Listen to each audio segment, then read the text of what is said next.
here.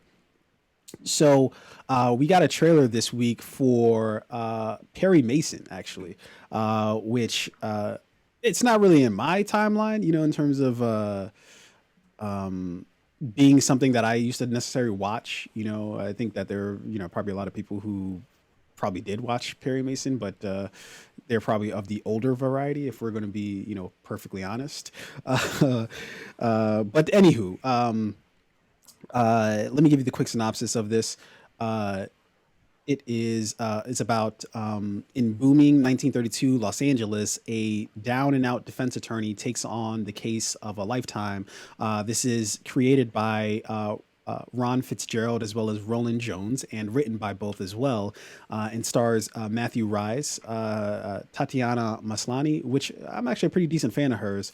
Ever since her days in Park, or at least, yeah, I guess she was in multiple episodes, right, of Parks and Rec. I can't remember, but John Lithgow as well as Drew Walton, and this is due out, I believe, June 12th on HBO. Yeah, I believe that's correct. Yeah, June 12th. And a couple notes. So this is actually executive produced by Robert Downey Jr. actually, and technically he was actually supposed to be uh, playing the lead role of Perry Mason, but I think because of scheduling reasons he couldn't do it, and so they then searched for somebody else, and it ended up being Matthew Race. I believe that's how you pronounce his name. And but Robert Downey is still, on board to executive produce it, and then this is actually based, like I was mentioning before, on the Perry Mason series and short stories and novels of such, by Erie Stanley Gardner, and I believe this was like previously, like, they'd made films about this. I believe it had an actual series on Yep, it TV. had a series that ran from like 1957 to like 1966, so it Yeah. ran a good while. Yeah, yeah, yeah. And so yeah, what'd you think about the trailer? I mean, the trailer looks good. This is based in what, like Los Angeles in like the I 1930s. believe so. Yeah. The actor Matthew Reyes, I've seen him. I think he was in another show that I really liked, The Americans. Mm, He's really good in that show. I think he's a great actor. And there's also the actress that you mentioned, Tatiana Maslany. yeah. I've seen her as well in a project or two. I think she's she's a really good young up and coming actress as well. Mhm. The trailer looks great. This is a really interesting story. It's about a lawyer who kind of leans towards taking on like those seemingly impossible to defend cases, right? Those cases where it seems black and white, but like he has that inkling of suspicion that this may not be as black and white as everyone thinks it is, right? So he takes on these types of cases and represents those types of clients, and like on this like discovery for truth. I think these stories are always really interesting. 1930 is not like a era and time in which like I particularly love. I wasn't fucking there. So these like period style pieces, like either they're a hit because they have like great acting and great production and great storytelling, or it's just a miss for me because I kind of get tired of like the timeline or the timing of the show. Mm. But anyway, trailer here looks great. Yeah, I thought this was it looked fairly interesting. They certainly made kind of like a mystery out of what was going on in the actual, trailer. It's basically, I think that they're looking into the murder of like a baby or something like that, that happened, and which is, kind of a gruesome, clearly a gruesome crime. And so they created a lot of like intrigue and interest in it. I think this definitely could have benefited from having somebody like Robert Downey in it. Not that Matthew Race, not that he's not going to do a great job, but it would have been interesting to see sort of Robert Downey in this particular role and what he could have brought to it, because Robert Downey has his Robert Downey style, which he brought to like Sherlock Holmes, right? Yeah. When he played Sherlock Holmes in the films.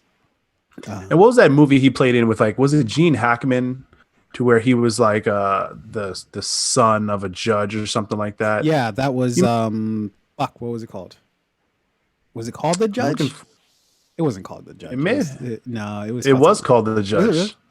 No, There you go. called The Judge. Keep it Robert simple. Downey Jr. and Robert Duvall Yeah. Okay. Yeah. was Yeah. Robert his Duvall. Yeah. father. Yeah.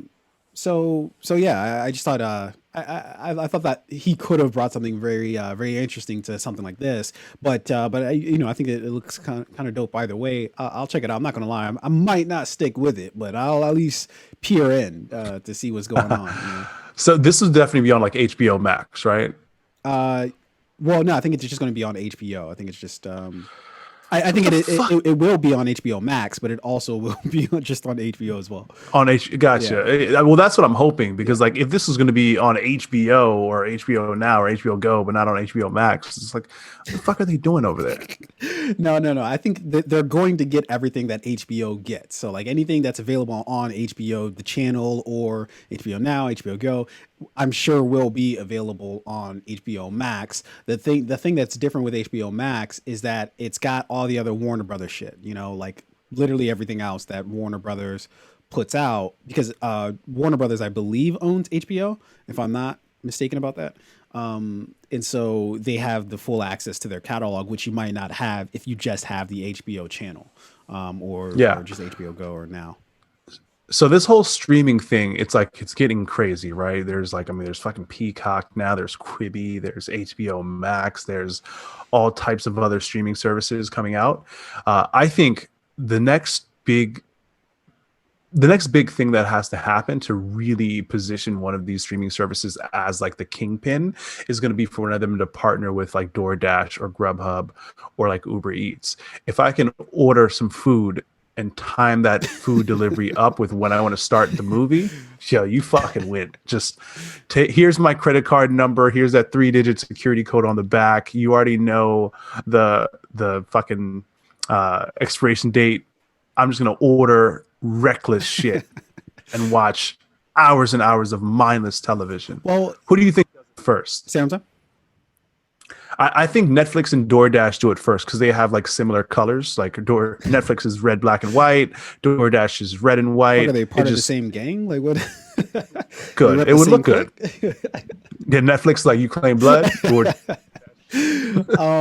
Yo, like it honestly, from what you're saying, it would actually be I would think the people who could do like stand the most to benefit from that are actually theaters.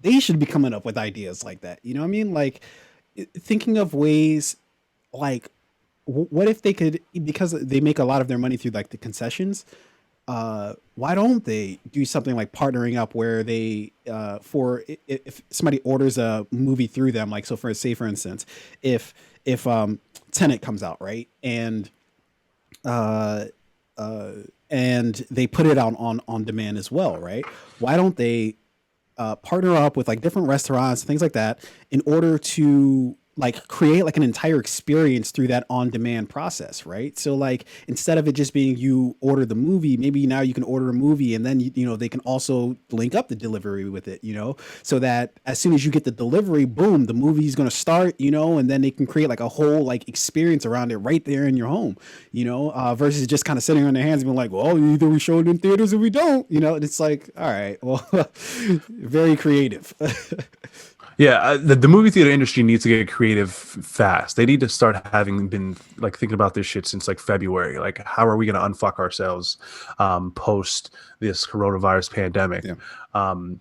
Luckily, movie theaters right now, because of like all the protests that are going on around the city, like I don't think anybody's breaking into or burning down movie theaters. So like they should still have like some property remaining intact after all of this. Yeah. So Christopher Nolan is it going to be what's the first movie again? We talked about it. Tenet. Wasn't it like some Mark Wahlberg movie? No, isn't there some movie that's going to no, it's a Russell Crowe movie called Unhinged is the first movie that's coming out. Yeah. July or no, I'm sorry, June 4th, maybe. I think it comes out this particular week. I want to say. yeah. Good luck. Yeah. Good luck indeed. But yeah, let's press forward here.